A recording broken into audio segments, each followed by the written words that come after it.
Ladies and gentlemen, boys and girls, welcome back from Shanghai, China. You're currently watching English coverage of the 2019 Auto Chess Invitational, $1 million prize pool. And are we exactly halfway through? We're a little more than halfway through, especially based on how long yesterday was. But we've been having a ton of fun. My name's Axel Toss, and I am pleased to be joined by Excoundrel and Claytano. Gentlemen, it's your premiere on the broadcast today. How are you guys feeling? Well, we were observing that entire last round and very impressed with kind of the level of play that we're seeing from the high-end players here. A lot of high rolling, of course, there always is, but realistically, I was most impressed with Jinsu. I think he had such a wide breadth of builds that he made work for him, and he was consistently placing really highly. Big hopes for Jinsu going into the finals. Even though he got 7th. But he did get second. Managed to climb his way back. Yeah. And honestly, I think everybody's talking about that last game going into round 53. I mean, that's insane. Everybody likes to see it, but honestly, I was watching the plays from Bomaran, and I was like, okay, what are you doing? He took off the 3-star Pirate Captain just to force it. And yeah, I understand we want to see the Roshan and the fans want to see it as well. But there were some times where I was like, okay, just finish the game and let's not go for, the longest game in history just because it is $1 million tournament. More camera time. More camera for the time. sponsors. Yeah. Me and Clay were pretty sure. It's a little risky, We were pretty sure he was strictly trolling. Yeah, We were like, you're taking off the 5-item Water Spirit to try and force this Tsunami Stalker or whatever. Yeah. And I was like, just sell your Tsunami Stalker and then put your Water Spirit back. And anyway. this is something he probably could have won around 46 or 45, 44 or something like that. Right? It was a really cool game to see because we saw a load of 3-stars that we just don't get to see that often. The 3-star Pirate Captain, the 3-star Storm Shaman. Those are just putting on a show. It's not the worst thing in the world, but it did make my heart skip a beat because I'm like, oh, just finish it, But it was cool to see some of those 3-star Storm Shamans in those. Are you surprised overall about the players that we saw qualify from Group A? I think Hosanna was one that I felt like had a really strong showing going into today's rounds, and I think he got 8th the first game, so it just put him in a hole. It could have maybe gotten his head as well, so trying to climb back from it just like Jinsu did, but didn't have either the rolls or the luck, or just, like I said, it got into his head. So, but I mean, Shredded played very solidly throughout the entire time, had one finish where he wasn't in the top 4. So we were talking about that behind the scenes too, just playing very consistently all the way through, and that clutched himself at least a minimum of $18,000. So it's amazing for him. Yeah, it's amazing insane for him because he reflected his performance from yesterday, where he was just solid, just all the way through, playing for that 3rd and 4th spots, and honestly, really impressive stuff from him because I feel like he adapted really well every game to at least give himself a fighting chance in most lobbies. Chuck, the filthy high roller that he is, managed to get himself into 3rd. Really happy to see Chuck there. I don't know if any of you know, but Chuck has got a history in competitive mobile gaming. He was a professional MOBA player for Tribe Gaming as well as TSM for Vainglory. So I'm really happy to see him now in the highest level, technically now the highest lobby you're ever going to see as we welcome the players to the stage. Yeah, really cool to see those multifaceted pro gamers as we introduce our next 8 players. All of these players vying for a top 4 spot. We're starting with Sweet Pea, who had a really good day yesterday, followed by Psycho here from Germany, one of 2 European representatives in this group. Yeah, Seiko is one of my favorites for this group. I think he's an incredibly good player. Again, professional Hearthstone player, has a lot of history in this kind of level of gaming. So yeah, really, really excited to see him play. And here we see our lone female representative able to make her way through the round of 32 in a dramatic fashion. Definitely want to go back and watch. It's Lucky. Yeah, same strategy every single game throughout round 1. So it would be interesting to see if she's going to do the exact same thing. If it's not broken, don't fix it. Well, we have Lan from South Korea trying to avenge Hosanna from the last match. Jinsu did make it through those. And join Jinsu perhaps in the finals. I'd say he's a favorite of sorts. I'd say Land was a very impressive player. Yeah. I think he had some bad hands dealt to him, and he managed to make it work. So now we're going to introduce our next 4 players who will make their way to the other side of the stage here. Let's see who we're going to start with. It's going to be the Spaniard, who had a great day yesterday. He had 2 first-place finishes. I think maybe the only player that got first place twice yesterday. It's Nudge Jinsu WK. also had Jinsu did first place twice as so well. So 1 of 2. It's Nudge WK so doing really well yesterday. And here we have Archdevil from China. He had a great series as well yesterday. Very impressive play. I'm excited to see Nudge. He's been almost kind of characterizes the villain of Europe.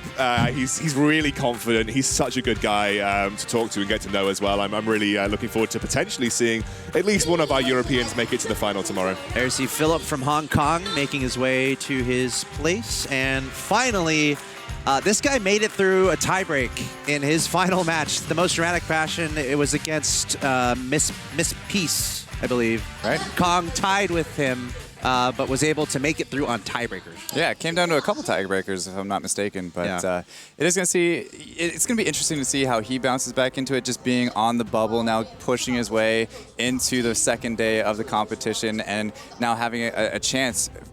You know, the slate's wiped clean, all the points go back to 0, and he's no longer on the bubble right now. Everything's tied. It's auto chess at the end of the day. You enter into a game, you're at the same level as everybody else. You know, as most people tell you with auto chess, the skill comes from managing your RNG and managing your RNG to give you the best outcome. So all of these players are very competent at that. I'm really looking forward to seeing this series. Yeah, and you know, we have 6 games in the finals. We have 4 games here, which is different from 3 from yesterday. Can y'all talk about that a little bit? You know, I guess it might not be a huge difference from 3 to 4 games, but you know, you're talking about managing RNG. The more games, the better with that RNG management. So how do you think that changes things? More games, the better.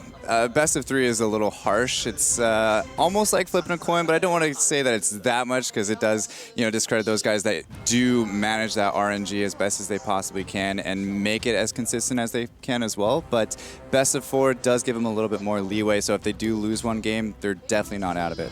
Yeah, so essentially, the more games, the more likely you are to see the players that are the most consistent rise to the top. And with auto chess, it's not about the players that get that first place once, as we've seen with, you know, like Monty in his first game. It's about the players that can consistently place in the top 4 and top 3. Those are your best auto chess players because they're going to accumulate the most points and they're going to be the ones that come out on top more often. So the more games there are in a series, the more likely we are to see the best players get through, and that's always a good thing. Something else I wanted to ask you guys, especially based on what we saw in the last match. I think we talked about feathered builds yesterday a little bit. We saw that relatively effective from Azu, at least in the 3rd game, not so much in the 4th.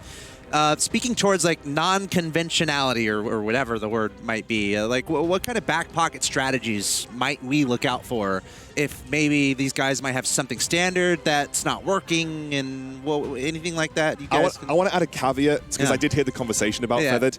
The caveat to that was the only reason he did well in that game was because he had a dark spirit with a refresher orb. The feathered build itself was not actually that impressive. It's me and Clay were talking about it. It's a great mid-game build. You get a 3-star Taboo Witcher with your 3-star frontline. You're going to have a good time most of the time. But the only reason he stood a chance in the later game was because he had the Dark Spirit with a refresher. It's definitely not a reliable build that I would even think about going in $1 million tournament. So I don't see these players even trying it out this time as well, but I think any other back pocket strategies or anything unconventional? I think it's not necessarily unconventional, but again, it's still just trying to get to the top 4 and move on. So I really think that hunters are that kind of go-to consistent build. We've talked about knights being a little bit of a gamble because if there are too many players going knights, you can just low roll them and get 8th, and 1/8 could be the difference between going on or going home. I think there are 4 builds right now that are good, and I think those are the 4 builds that you see consistently do well. 6 mages or 6 dragon mages. We saw a lot of mages in the last game in particular. We did. Knight Glacier, Hunters, and then also Beast Warrior. Those are the 4 builds. And then apart from that, you're really gambling whether you're even going to have a build that comes together. Well, we're moments away from getting into the next game. I have a feeling we have a video that we're going to see. And I have a feeling it's with one of the commentators, because that's what it's always been so far. Okay, no, it's actually going to be from a player. It's going to be our German player, Seiko. So let's take a listen to that, and then we'll jump into commentary in the beginning of the next semifinal. Today will be much harder, I think, because I'm facing my sensei as well. So pretty scared. He's taking one of the top spots, I think. So there's only 3 left. So yeah, I just hope to get a good game 1 maybe again, so I can just go for 3rd and 4th maybe, the other games.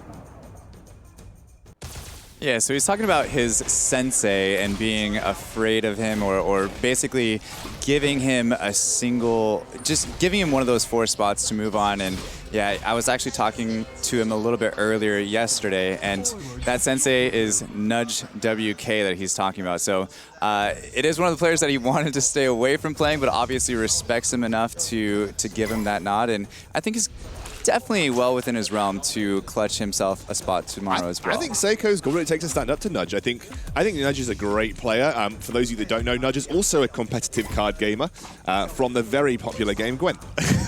No, but yeah, he used to be a competitive Gwent player. So yeah, and apparently also with a big history in StarCraft and League of Legends. So Nudge has got an incredibly storied history across competitive gaming, and to find himself in the semi-final after being, I think, one of the top players on Europe since the inception of this game on mobile. He's been fantastic. A lot of players getting very few items on these first rounds. Sweet Pea doing incredibly well, but Lucky and Philip, Lucky not living up to her namesake this time round, both picking up 0 items, going down the Shredded puzzle path, but Shredded still made it, so... Yeah, and these item pickups early game are definitely going to kind of decide what build you're moving into. Kong already with 2 Magicka crystals gives him a really strong start to think about transitioning into mages during the mid game, and then with the pickup of a Frantic Mask or some wooden sticks, thinking of going possibly into knights and throwing them onto a lively knight. But yeah, we do see Lucky with her favorite strategy. Her patented. Again, if it's not broken, don't fix it. It got her this far. So she goes straight into an open fort, looking to most likely go into Glacier Knights, as we've seen so many times. That's the question I need to ask here. Is Lucky did this throughout the entire series of quarterfinals that we saw her play in. Now in the semifinals, she's gone exactly into that strategy once more. It is carbon copy. Open fort. She doesn't play a true open fort build. She doesn't buy absolutely nothing. She plays an adjusted open fort build where she even fields a priest if she can find it, which is what you do in a lot of open fort situations anyway. But she also picks up any Glacier Knight units that she sees on the way to that 50 gold barrier. So I'm looking to see if she is going to make that same build happen. But Nudge has already kind of demonstrated that he's got a 2-star Lightblade. That is already putting pressure on Lucky because she's losing Lightblade Knights from the pool that she'll want to pick up as she goes along. Yeah, it's a super early 2-star Lightblade Knight from Nudge, but again, something that maybe not necessarily would be the most thought of, but if you know that one player is going to be open forwarding every single game, it actually changes the play style of all of the other 7 players in the lobby. You can either decide to open forward into it and hope that she grabs you and potentially loses her lose streak, but at the same time, it's such a gamble for you to even want to do that because it puts you in that same risk of it happening to you. So a lot of players either just are going to middle in this game, or they're going to 100% win streak, and there's really no in between with Lucky going open fort every single time. That is a major issue when it comes to how you manage and build your economy, because if you know that you've got a player, just as you said, open forting every single game, no longer can you look to effectively lose streak. You are either going to then have to... She basically throws the gauntlet down. Yeah. She says, okay, open fort into me, take the risk that I get you or you get me, and see what happens. Now, this may come in later down the semi-final where you may want to keep Lucky out of the standings if you're 4th or 5th or whatever. But this definitely changes the dynamic of how everyone's got to play. You are essentially left with, I have to win streak or middle. There is no lose streaking because Lucky's going to ruin that for me. So this is a really interesting dynamic when it comes to the way the semi-final works. Yeah, I think you'll see a lot more players leveling up on curve here because they know that, again, they're not going to keep that lose streak for very long. So just maintaining that HP and forcing more of those players that are lose streaking or trying to lose streak into a lower HP position so that they can't actually climb their way back into it. But we do see an early feathered start from Archdevil, but he actually has a really, really good feathered start, about as good as you can possibly get with 2 2-star Warpwood Sages and then a pair of Dwarf Snipers as well. That's the main thing here. So obviously looking into a feathered Hunter build, and at this point, I wouldn't even see him thinking about transitioning into anything else. This is basically it. This is... Everybody in the lobby knows this is the build he's going. Yeah, and once you've got 2 2-star Warpwood Sages, Warpwood Sage is like your critical druid unit to essentially give yourself a good front line. Like, Warpwood Sage is, in my eyes, apart from maybe Razor Claw, the most important Druid unit that you can get to 3-star in that build, because he just becomes really tanky really quickly, and if you can stack him with items, it becomes even better. So Archdevil, I think, is pretty committed at this point, and I think it's really good to have an idea about which build you want to go by round 10. Archdevil's found that at round 7, which is fantastic, and also the fact that Feathered aren't very popular, at least in the most circumstances, you can guarantee that you're going to get your lineup the way you want it to be, because you aren't competing for the units like everybody else. Yeah, and also we talk about Feathered being a less dominant build, but a lot of times it's because it's coming back from a lose streak, where Archdevil is in a much different situation where he's playing it basically from a high rolling position, going 100% so far. And I think he's got pretty much the best team here. I do believe he would even beat Kong as well. Yeah. We do see Psycho going into an early mage build because he knows that Archdevil is going to kind of start scaling off that Feathered. And of course, mages are really, really strong against Feathered late game. Yeah, Feathered are one of those builds that in the mid game, if you 3-star your stuff between rounds 20 and 25, or even before that, you're going to beat a lot of people. It's only in the late game where you start to struggle versus things like Glacier Knight and mages. So there's a really big period in the mid game where Whisper Seer can function a little bit like a Beast Warrior build, where you're just spawning loads of units. Most of your units are surviving through dodge. You can actually deal significant amounts of damage to people in the mid game. Yeah, and here we see Sweet Pea actually looking at mages as well, and we did see a lot of Spirit Mages, including Jinsu on Game 4 from the last group as well. So something that we've actually seen quite a lot of in this tournament is going Spirits, and it does work really nicely against those Knights Glacier. It also works against the other Warrior players early game as well. So a lot of you might not know why you're seeing Spirits in a lot of these 6 mages build. Well, obviously Water Spirit deals a significant amount of damage with his ability, which is a great addition to any kind of mage build. But there is a couple of reasons why I think Water Spirit is mostly featuring in the Korean and the Japanese builds for the most part. It's because he's pretty tanky at 3-star. You can load him with items and he becomes a pretty good tank. He actually counters Hell Knight with the Spirit bonus. It locks down any 3-star Hell Knights that you see in Glacier builds a lot of the time. And when he uses that ability right there, he can often turn backline DPS onto him, which draws fire from mages, hunters, and even knights away from your main team.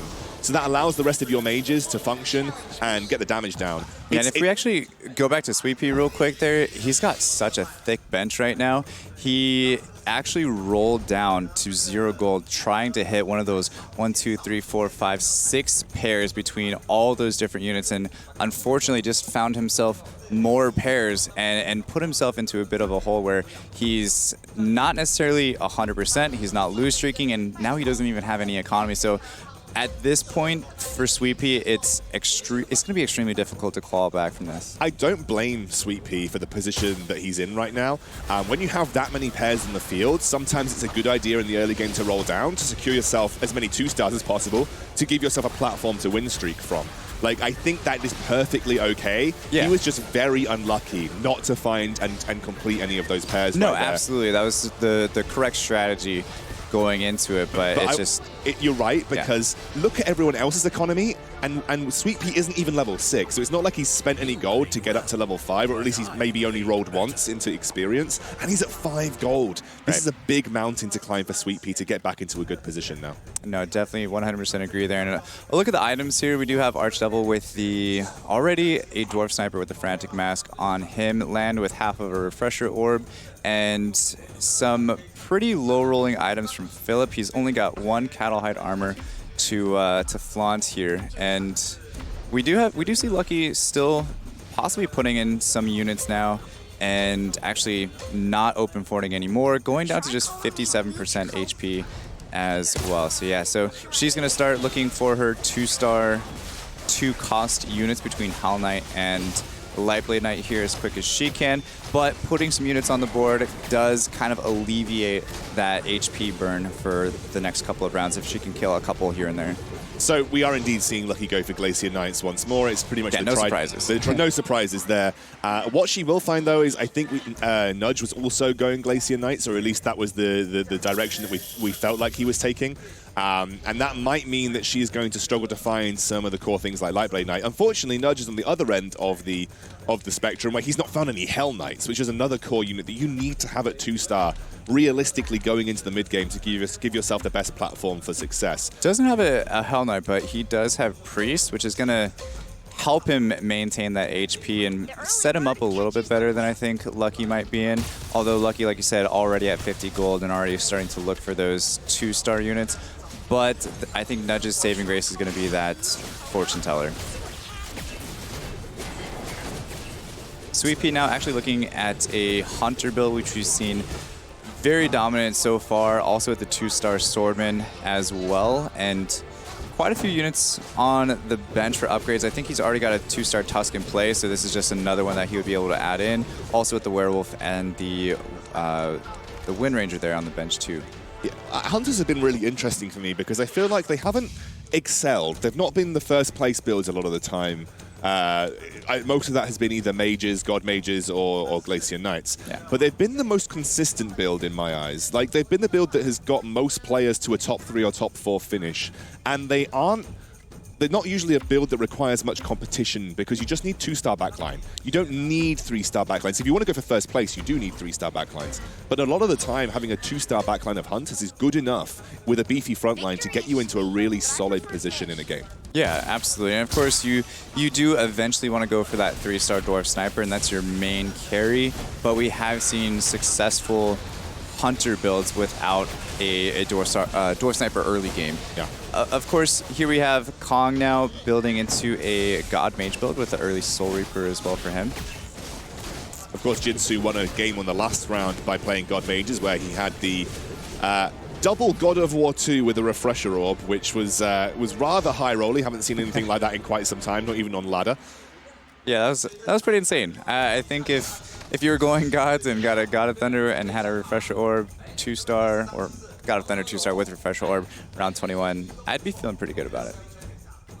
Pongo, again, nine rounds into it, or nine win streak, 100% at round 14. Just looking to get one more round into the creep round to kind of clutch that almost 7 extra gold because of it.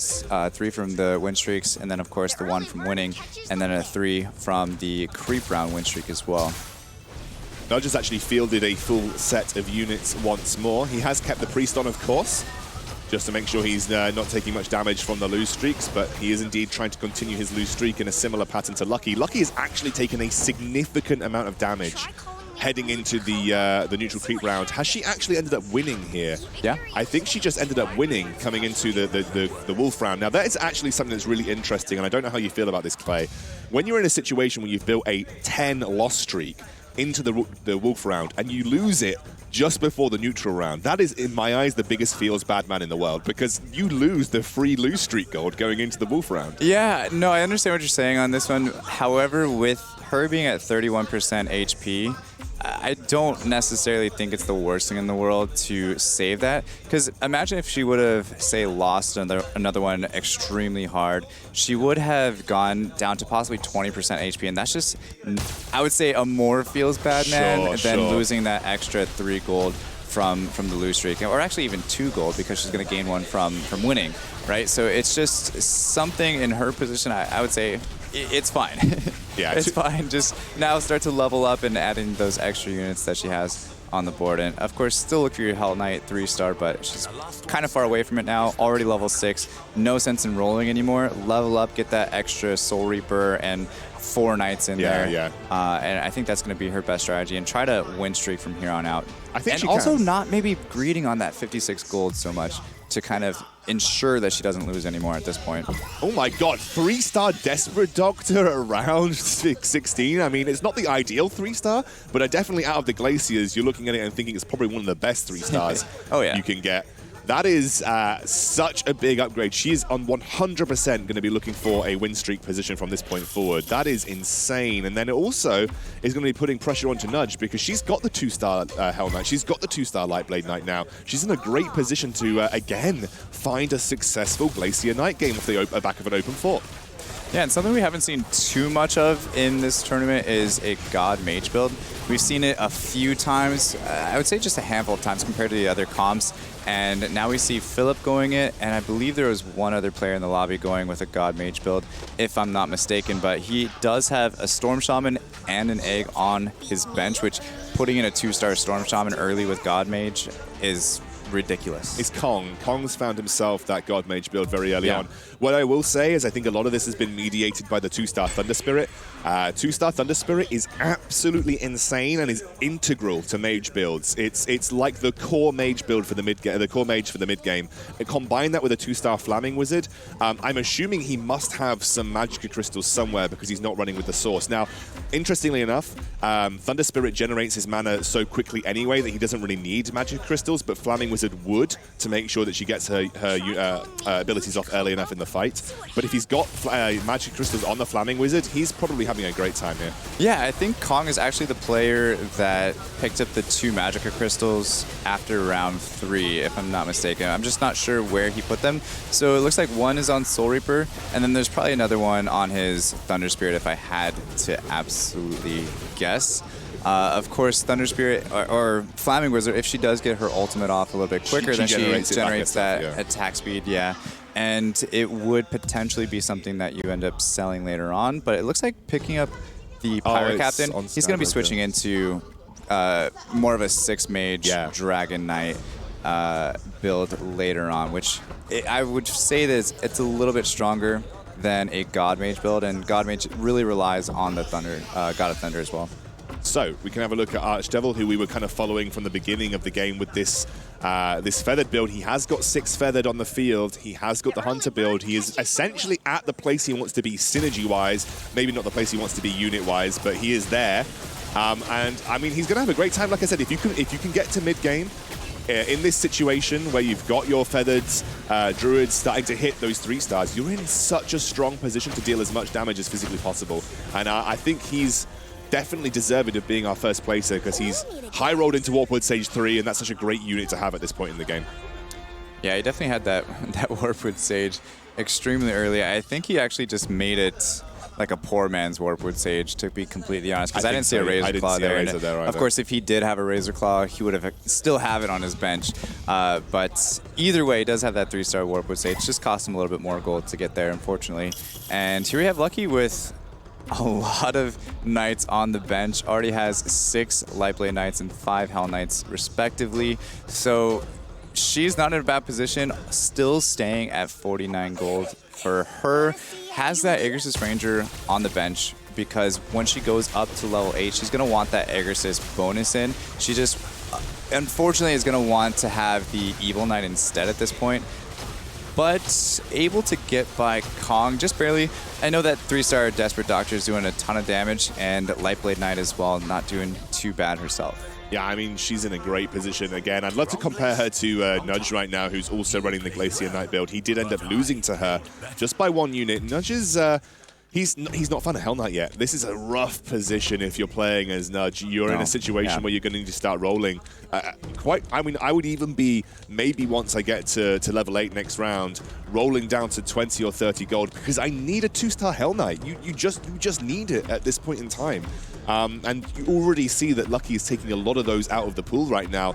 You're on a limited time frame to get your build up and running to a good position. What I will say is his itemization I felt was better. I think he's got a Frantic Mask on the Lightblade Knight, so he's in a better position maybe itemization wise. But yeah, but if I was Nudge, I'd be extremely scared of Lucky right now. And if I was Lucky, I think I would probably take round 21 and roll as much as I can to find that 3-star Hell Knight and 3-star Lightblade, since I am so close, as well as having a decent amount of economy, because there's a lot of players right now with very low HP round 21 already. So we're going to start seeing people go out very quickly if there is pressure on the lobby from those two. So Nudge is rolling right now. He was rolling pretty extensively to try and find that Hell Knight. I would love to see how he compares to Lucky. Lucky's kept her economy fairly intact, actually. If you see, she's at 44. Now, she wasn't as... I don't think she was as pressured to roll as Nudge was. She's got 2 2-star Hell Knights on the field right now. Has Nudge yet to find a single Hell Knight? Yeah, I don't think Nudge has a Hell Knight at all. Lucky, though, did go up to 8 first, then rolled down, also found that 6th Hell Knight, so that way she was able to put in 2 Hell Knights instead of having that Aegis bonus at this point. But yeah, Nudge on the other hand, you can see kind of in his face there. I love the face cams this time around, because you can just see he's thinking. He's thinking if there's anything he can do. He's looking at the other boards and hoping. At this point, it's kind of a salvage game, and you see he does have the Argali Knight 2-star in there. Of course, he'd love to have that Hell Knight, but Lucky is contesting those. And Lucky actually going down to 21% now herself, so she does finish her win streak. Seiko now as well, 29%, rolled down a little bit. Land and Philip, same story, about 19 and 17% for them. Beast Warrior from Land and a 3-star Abyssal Guard, round 22. Not too bad for him. Also with the Marine bonus thrown in there for Land. We've got 2 high rollers in this lobby, which means this is why you're seeing so many people at low HP. Generally, when you have 2 high rollers, they're going to be dealing extensive damage when they beat people who are not doing so well in the game. So that's why everybody seems like such low HP at only round 22. It's because both Kong and Archdevil have had insane games, and that's really affected the rest of the lobby's HP right now. I do feel like we're heading to around 26, 27, but we might even see 3 or 4 people knocked out in a very short space of time. Yeah, not only are there 2 high rollers, but there's also a Beast Warrior in there. So if you end up losing to Land, you might be punished a little bit more for that. Lucky now dropping down to 9%, which is why I think she should have rolled everything in at round 21 to find her 3 stars. And yeah, picks up the 3-star Lightblade Knight now.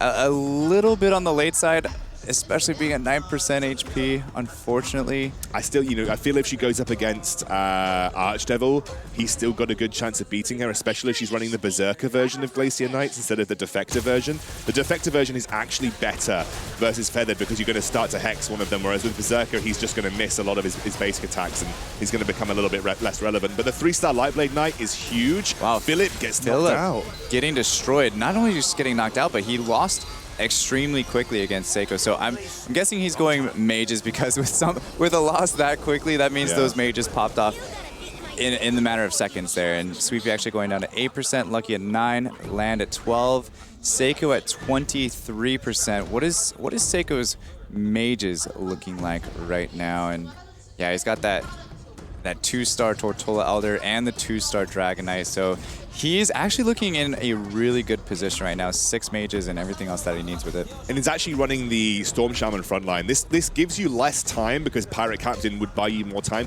but it's more damage. It's better versus other mages because you get that extensive amount of damage coming out from the Storm Shaman. I would wager that it's slightly better versus something like the Feathered build as well, just depending on how quickly you can build that mana, because it's a lot of damage. Oh, it's a bad Storm Shaman ultimate though, and a bad Tortola ultimate. Yeah, but he's gonna be fine. Yeah. I think one thing that we've seen a lot of is some weird positioning or interesting positioning on Tortola Elder this tournament, but Seiko just going back to the traditional cornered Tortola Elder, also a kind of locked-in Dragon Knight. So having some success with it. Sweepy does get knocked out that round to Kong, which I believe is the God Mage player as well. It is indeed the God Mage player, who is at level 9, by the way. Rushed to level 9 to maximize... Oh, actually switched out, as we actually talked about previously. So Yeah, rushed to level 9 just to try and maximize the chances of finding the 4-cost units that are so integral to this build. The Dragon Knight, the Tortola Elder, the Pirate Captain, and he's even looking to go for the Storm Shaman. Hasn't yet found the 2-star Storm Shaman or the 2-star Dragon Knight, but he's still in such a strong position.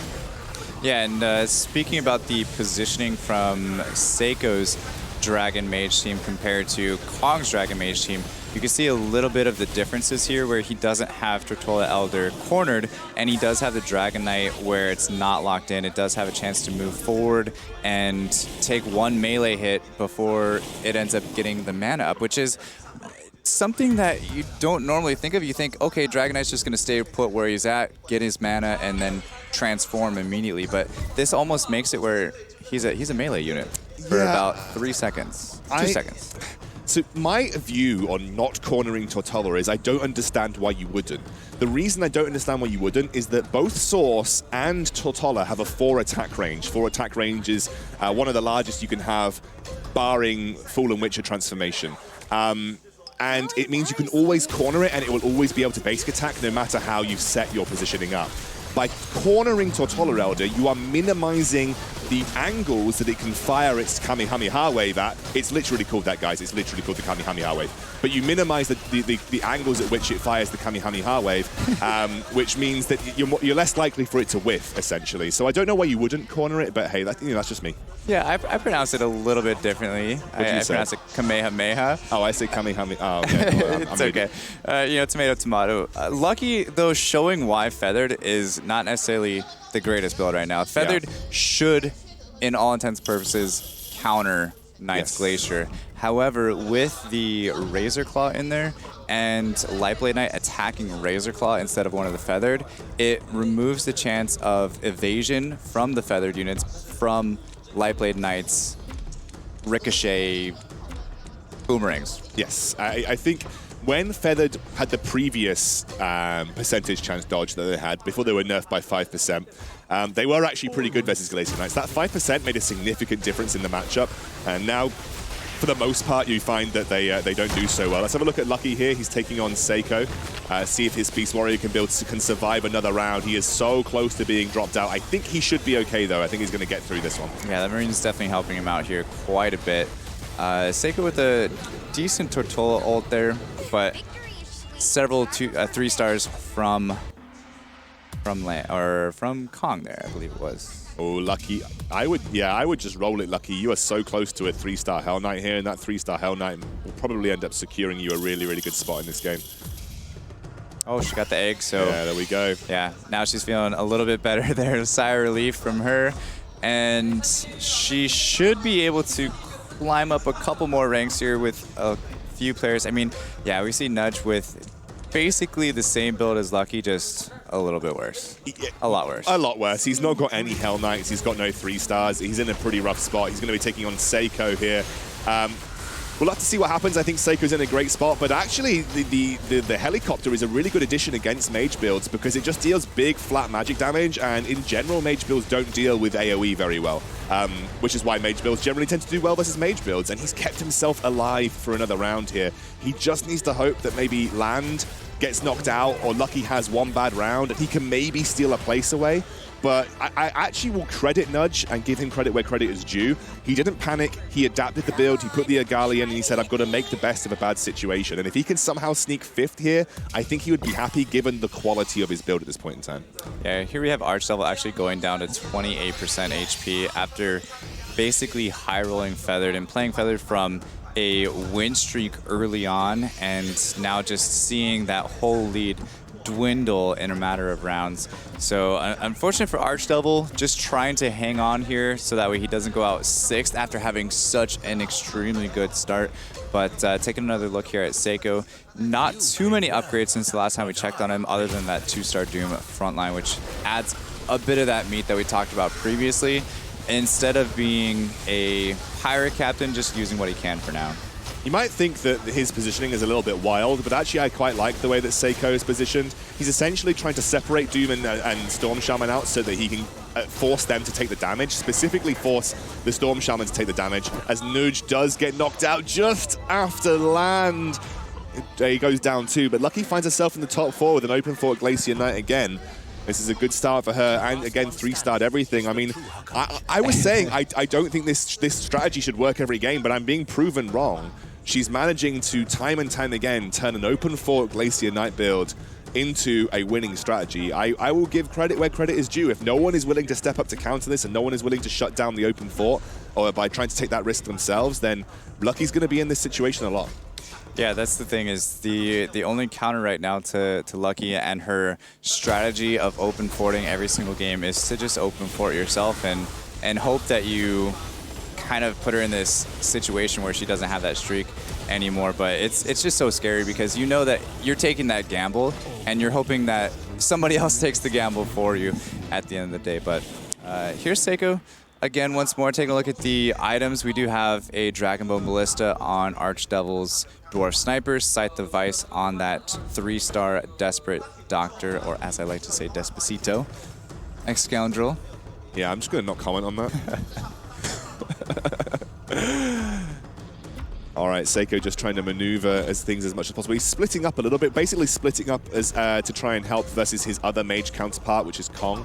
But again, also trying to force the Storm Shaman, the Winter Karok Terran, and the Doom to take the majority of the damage and generate their ultimates as quickly as possible. I was just about to say, it's good against the other mage counter, but not necessarily great against people like Lucky, because that 3-star Hell Knight is just running through the backline of Tortola Elder.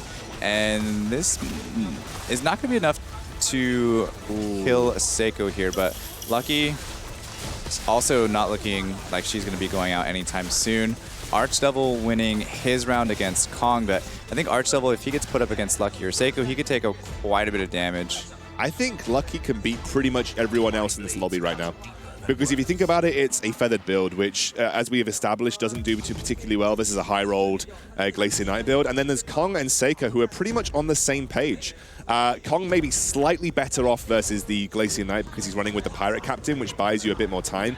But he doesn't have a 2-star Dragon Knight. I would not say he's any stronger, really, than Seiko in terms of overall power level. And I think Lucky is actually dispatching Seiko pretty easily. So pending no crazy bad Night Shield RNG, I genuinely think Lucky can get first this lobby. Yeah, Lucky also just went up to level 9 to add in that 1-star Pirate Captain. I mean, it is going to do quite a bit for those Glacier Knights if it does get its ult off. That's just the thing, just trying to make sure that it's protected long enough so that way it does.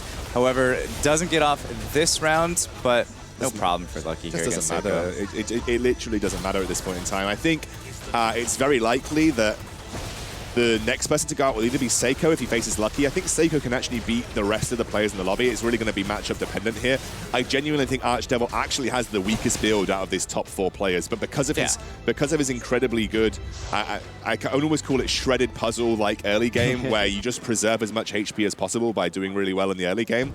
He's managed to get himself into a solid position, and that is a strategy that I'd love to talk to you about next game. I don't really want to dive too deep to it right now because we're in a critical part, but Archdevil is in this position because he just had that Warpwood Sage 2 and 3 really early on, and he preserved so much HP from rounds 1 to 15 that it doesn't matter that he's got the weakest build in this top 4.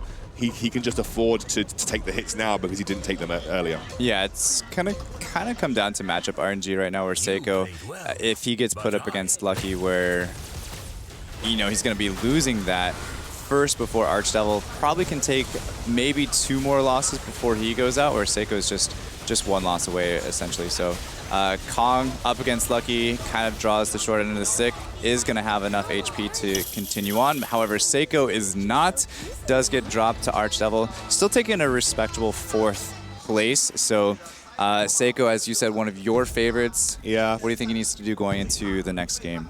High roll better. Forehead. I think he played an okay game. I don't think Seiko made any obvious mistakes here. I just think that I mean, this is a great. I will give Archdevil props here. This is a great adaptation. It's given him a better matchup versus Kong and also Seiko. I didn't see this because it's the first time we've seen the Tsunami Stalker here, but 2-star Tsunami Stalker with the Marine bonus, it's giving him a much better matchup versus Kong and Seiko, which is allowing him to adapt really nicely. I think he may even end up being able to beat Kong in this particular matchup as well. Yeah, he's looking good right now, especially like you said with that Marine bonus. It is going to give him the upper hand versus Kong. Now, he's just got to hope that Kong is going to take some heavy damage here, which he does. However, Lucky, on the other hand, actually getting knocked out to Archdevil, so some feathered evasion going on there. So Lucky taking 3rd. However, that's still a really good spot for her to finish. For sure, for open forting into that situation. Archdevil actually hit a load of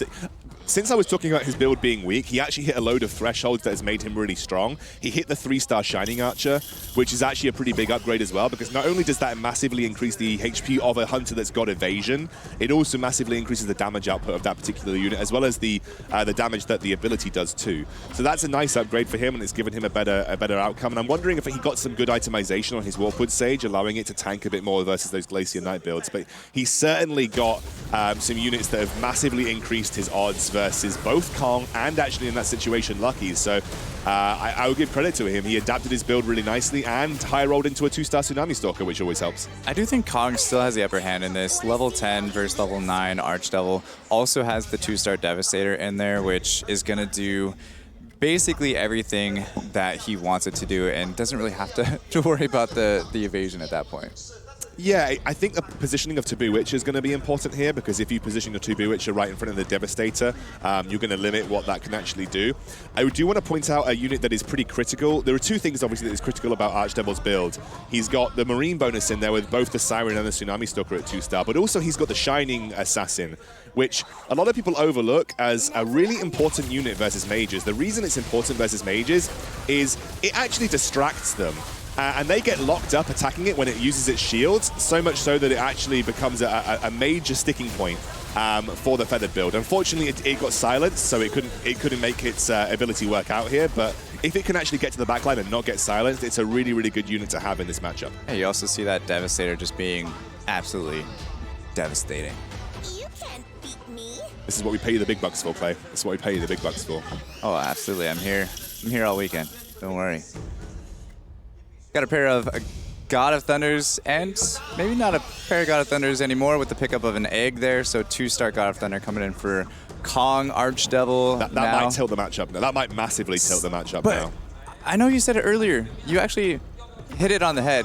He has his Taboo Witcher in maybe not the best position. I think he potentially the worst position you could have it in. Yeah, I think he just switched it up here. This is a great look at it. I think it's okay here. It's the Pirate Captain. It's still a fairly important unit. And he got the Devastator as well. He gets onto the Devastator as well. Yeah. That's exactly what he needed. I think that was a position change at the last second there. I think it's going to be enough. So as long as he can kind of switch that Taboo Witcher around every single round and get onto those key units, I think he should be fine. But however, Kong needs to recognize that that one unit is what is winning him the game, and to adjust his units accordingly, especially since they're all frontline there. You're not giving much of a jump chance for things to go wrong in between there because they're all frontline. So just making sure that you're aware and watching both boards as much as you can. So no changes from Kong on his positioning, so Archdevil kind of keeping his the same as well. A slight difference there. He got it right. I think he's got it right here, so he's going to get it right in front of the Devastator, which is good again. That is definitely the more important of the two. I think he got really lucky there going from the Pirate Captain and then to the Devastator. Yeah. However, Devastator still gets the bomb off with the Taboo Witcher on him. I think it's across both boards. Both teams are going to end up winning here. A lot of it comes down to the RNG of God of Thunder as well. I believe Yoel essentially alluded to it in the previous game when we had the God Mage game. Essentially, God of Thunder can either one-shot the enemy team or it will hit one piece, because the ability literally says at least one enemy piece. So it could be one, or it could be the whole team. That's the drawback of God of Thunder. So sometimes your God of Thunder is going to wipe everybody out, and sometimes your God of Thunder is going to hit one piece on the enemy team. And that's why I find it really frustrating to play God of Thunder outside of a God build where you're going to get that ultimate off more quickly. Yeah, it's just a little bit of a gamble. It is a 2-star God of Thunder, so it's a little bit more enticing to play. At this point, I don't think he was going to play it until it was 2-star. But it looks like he's going to be taking quite a bit of damage here from Archdevil on this one, especially with that 3-star Bunny Archer. I'm trying to think of a world where you could maybe tech in. You could maybe look to tech in 4 Marines. I'm wondering what you would take out to tech in 4 Marines if you were Archdevil at this point. Because the 4 Marine bonus would give you a massive boon versus Archdevil in general, with the Devastator being the only real form of physical damage that he's able to put out. So I think at this point, Archdevil's got his team. This is what he's going to be playing with for the rest of the time. And of course, he still has 4 gold. He just has to focus on positioning. If he can actually just focus on positioning, he might be able to clutch this one. I don't think it's possible unless you're willing to give up the Hunter bonus. I don't actually think it's possible to get 4 Marines in here. So I think Archdevil's pretty much stuck at the 2 Marines. But again, he's in a great situation where he's got the 2-star Tsunami Stalker and he's got the 2-star Siren. He might actually look for some attack speed items for his Taboo Witcher, because we did see Devastator getting the bomb off even with Taboo Witcher on him. So just having a couple quick extra attacks there to just ensure that the Devastator bomb doesn't go off might be something to look at as well. Having a look at items that get picked up here. Lots of magic crystals picked up for the side of... He's got a Wraith Shard on his Warpwood Sage. There's a Heart of Tarask as well. He's got a... Yeah, but Warpwood Sage has got such a slow attack speed. Oh, no, he doesn't. It's for Barbaric Cuirass, right? So that combines out of Wraith Shard and the Steel Plate Mail, or the Steel Armor. Also, he's got Jade Pipe, which is a great, like one of the best tech items into mage compositions because it just gives you a shield that just deals with magic damage. So it's a nice tech in for his composition in general. Yeah. He's set up quite nicely for this. Come on, try Again, to the hit positioning so key here. Has the Taboo Witcher now on the 2-star God of Thunder. That's good. That's good. It's And not the Devastator actually not having space to get the bomb off for a little bit. Does get it off eventually once that God of Thunder goes down.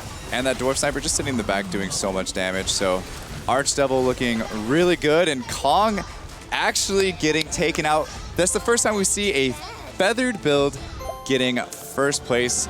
And Archdevil high rolling it from the beginning, getting it done, even though we kind of counted him out for a second. Yeah, and I think I'm sure Axel would love to jump into this conversation and talk about that feathered build. It was I got a lot of things to say about it. I'm just curious. I'm a curious fan of video games, and you know the feathered build. We saw it somewhat effective there in the last semifinal. What explains it this time? So we kind of mentioned it right at the start of the game. He got the 2-star Warpwood Sages super early on, which makes it really, really powerful into the mid-game. He preserved... Usually you open fort into Feathered, right? Yeah. So you actually lose 50% of your HP before you even get your build going. He didn't need to because he high-rolled into it, which is something that you don't see too often when it comes to Feathered builds, because Warpwood Sage is a 3 cost, and you don't usually get the chance to find Warpwood Sages much until you're level 6 or level 7 a lot of the time. So he just high-rolled really well into it. And then... it's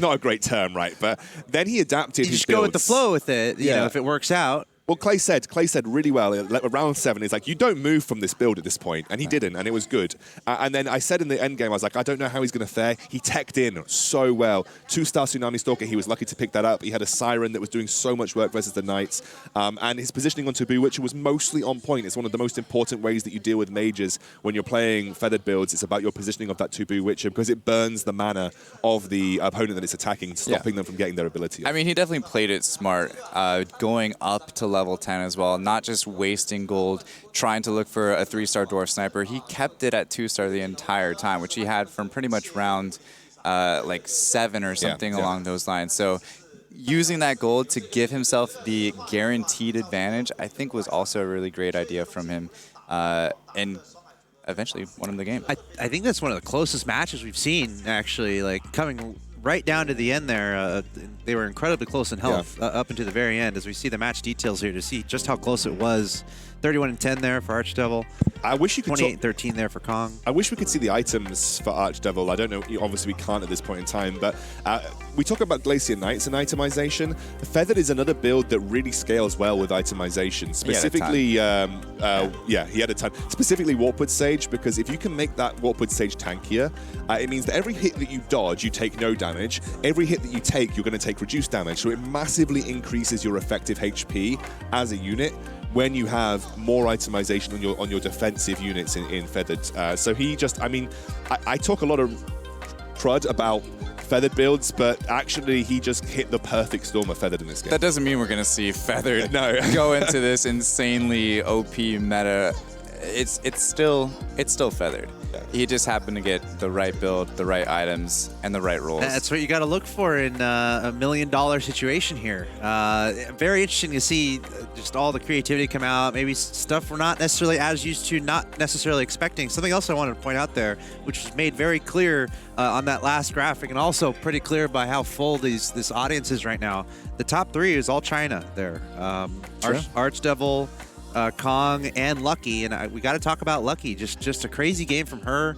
She went she was at the very bottom, like 7th, 8th for the majority of that game, and then all of a sudden we saw her go on a win streak. She picked up a couple key units, and then was just able to somehow stay out of the bottom and somehow emerge into the top 3. Yeah, I mean, you made a comment there at the very beginning, not living up to her name, but then she turned around. Yeah, and she did. She started getting lucky. And it's not even just lucky. She knows how to play that. And she knows how to play it very well. It is that kind of modified lose streak. I think Yeah, you modified named open four is what I usually call it. Yeah. It's And the dynamic with Nudge going for the same strategy, right? Yeah. And then Nudge getting knocked out, so doesn't that help Lucky a little bit at that point? Yeah. With the unit pool. throw some more knights back in the pool, but she I think already had them. She by had the time she he had got she had knocked the out. 3-star light blade, and he didn't even have any Hell Knights, so she wasn't even. I mean, he literally didn't pick up a Hell Knight the entire game. Every fiber of my body is saying, open 4 into Glacier Knight every single game should not work, but it kind of is. So I mean, I don't like result-based analysis, but it's working. Well, and there is something to be said about just being able to play a strategy to its perfection. And she obviously is at this point. Well, maybe we'll get some insight here because we actually have a video of Lucky that we're going to go to right now.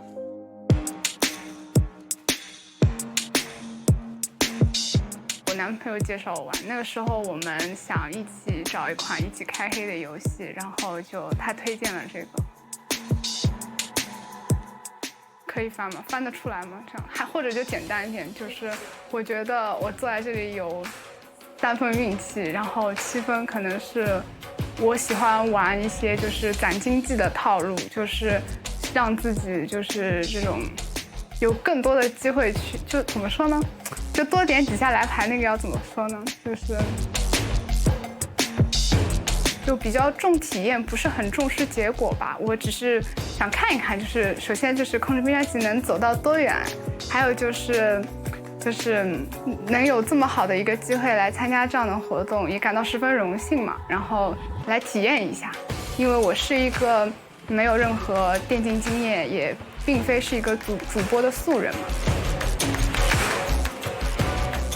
其实他们不太知道我打这个比赛，然后也是后来就是预选赛出现了之后，告诉他们，他们刚开始也不是很明白这个到底是怎么一回事，我花了很大的功夫跟他们去讲，这个是这么一个国际化的赛事，这样就为我高兴吧。